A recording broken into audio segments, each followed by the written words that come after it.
बहुत देर हो गई हुजूर आते आते। 10 साल बाद मंदिर के पुजारी नजर आ रहे हैं। केवल मौलवी और इमाम कई साल पहले नजर आ गए। ये सब राजनीतिक स्टंट है। केजरीवाल दिल्ली की जनता को शायद मूर्ख समझते हैं। दिल्ली की जनता जाग गई है। काट की हांडी बार बार नहीं चढ़ती। और उनका तो विशेष परम एक धर्म के प्रति बड़ा स्नेह रहता है। वो भी हड़ताल पे जा रहे हैं। वो भी कह रहे हैं कि हमें प्रदर्शन कर रहे हैं। 17 महीने से सैलरी नहीं मिली, तो 17 महीने से उनके विशेष लोगों को सैलरी नहीं मिली, तो मंदिर के पुजारियों की और गुरुद्वारा के ग्रंथी साहब को ये केवल जुमला है, टोटका है, वोट लेने का कारण है। मंदिर के पुजारी भी जानते हैं कि हमारे साथ अन्याय किया है इन्होंने, इससे कुछ फर्क पड़ने वाला नहीं है।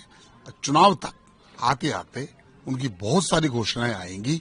और मैं आपको बता दूं, जो मेरा राजनीतिक अनुभव कहता है, जितनी भी वो घोषणा करेंगे सारी घोषणाएं उनके विपरीत जाएंगी। क्योंकि 1 साल नहीं, 10 साल का समय पूरा होता है किसी भी सरकार के लिए कि कैसा भी काम, बड़े से बड़ा काम 10 साल में हो सकता है, बशर्ते नियत ठीक हो और ईमानदारी मन के अंदर हो, भ्रष्टाचारी ना हो और शराब से थोड़ा सा दूर रहते तो ये घोटाले में जेल ना जाते।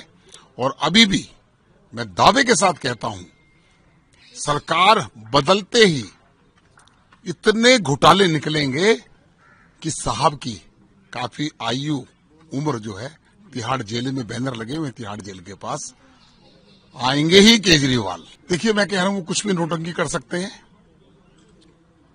कुछ समय पहले संजय सिंह ने कहा था, गए कहां श्री राम, गए कहां श्री राम। और उन्होंने ये कहा था, मनीष सिसोदिया साहब ने, राम मंदिर से रामराज नहीं आएगा। और अरविंद केजरीवाल ने तो हदें पार कर दी थी। उन्होंने कहा था कि मैंने मेरी नानी से पूछा था, मेरी नानी जहां पर मस्जिद हो और उसको तोड़कर मंदिर बनाया जाए तो वहां पूजा सफल मानी जाती है। तो उनकी नानी ने कहा, नहीं बेटा, बिल्कुल नहीं मानी जाती। मैं केजरीवाल साहब को दुरुस्त करना चाहता हूं। जिस बाबरी मस्जिद को कहते बाबरी ढांचा था, और जहां पर नमाज पढ़ी नहीं जाती वो जगह नापाक होती है, और वहां पर मंदिर का विरोध कर रहे थे। उसके बाद कहते अस्पताल बना दो। अब उनको मंदिर के पुजारी हनुमान जी की याद आ गई। और उस समय भगवान राम को गाली देने वाले लोग कौन थे? ये कितना भी कर ले, दिल्ली की जनता जाग गई है और दिल्ली की जनता इसको वापस कौसंबी भेजने की तैयारी कर चुकी है। मेरा व्यक्तिगत मत है, मेरी पार्टी का मैं प्रवक्ता नहीं हूं, महामंत्री जरूर हूं, लेकिन ये बनाएंगे भ्रष्टाचारी संग्रहालय।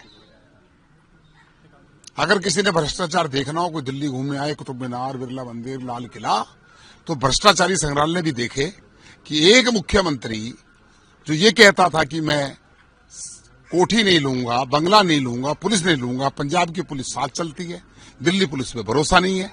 बंगला इतना बड़ा बना लिया, शीश महल बना लिया। 3.5 फुट का आदमी 8 इनोवा गाड़ियों में आगे पीछे चलता है।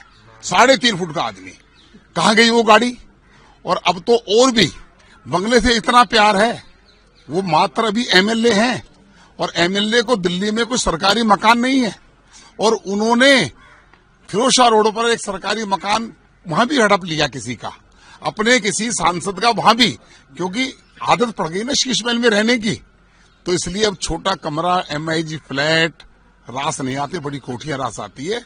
ऐसी वायदे क्यों थे? जब पता था आप जिस उद्देश्य के लिए आए हो, भ्रष्टाचार करने के लिए आए हो, तो इतनी बड़ी बड़ी बातें नहीं करनी चाहिए राजनीति के अंदर। देखिए, दिल्ली की सरकार लगातार फर्जी वोट, 2015 के चुनाव के समय 14 लाख वोट भरे थे और हम उस पर ध्यान नहीं दे पाए थे। चुनाव आयोग अपना काम करता है।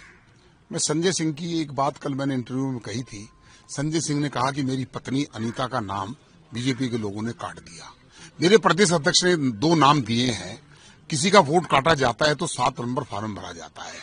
वो 2 लोग कौन हैं, उनका उनसे क्या रिश्ता है, पारिवारिक रिश्ता? केवल राजनीति ये दिखाने के लिए कि मेरी पत्नी का भी वोट काट दिया है, अपने ही परिवार के लोगों से ऑब्जेक्टर बनाकर उनको खड़ा कर दिया। ये सस्ती लोकप्रियता हासिल करने का है। एक एक मकान के अंदर छुरिया वाला मोहल्ला तुगलकाबाद के अंदर एक व्यक्ति कहता है कि मेरे मकान में हम 5 लोग हैं और मकान में 3 कमरे हैं, चौथे हम 3 कमरों में पूरी फैमिली रहती है, और वहां पर 15 वोट बना दिए गए। मजनूम खातून शाम का वोट बन गया।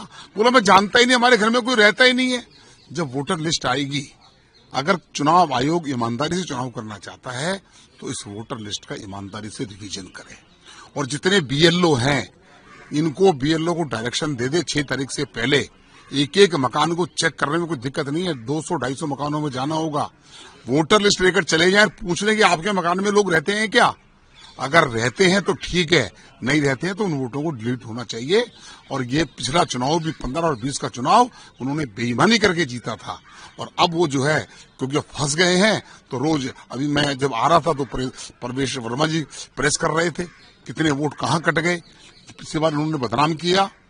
वोट जो है, मैं आपसे पूछना चाहता हूं, आपसे बताना चाहता हूं कि किसी मकान के अंदर कोई 68 साल का व्यक्ति आकर ये कहे कि मेरा इस मकान पर वोट बना दिया जाए, तो क्या चुनाव आयोग को पूछना नहीं चाहिए आपका वोट 18 या 21 साल की उम्र में वोट बन गया होगा तो आप पहले कहां रहते थे, आप वहां से डिलीट करा के आए हैं क्या।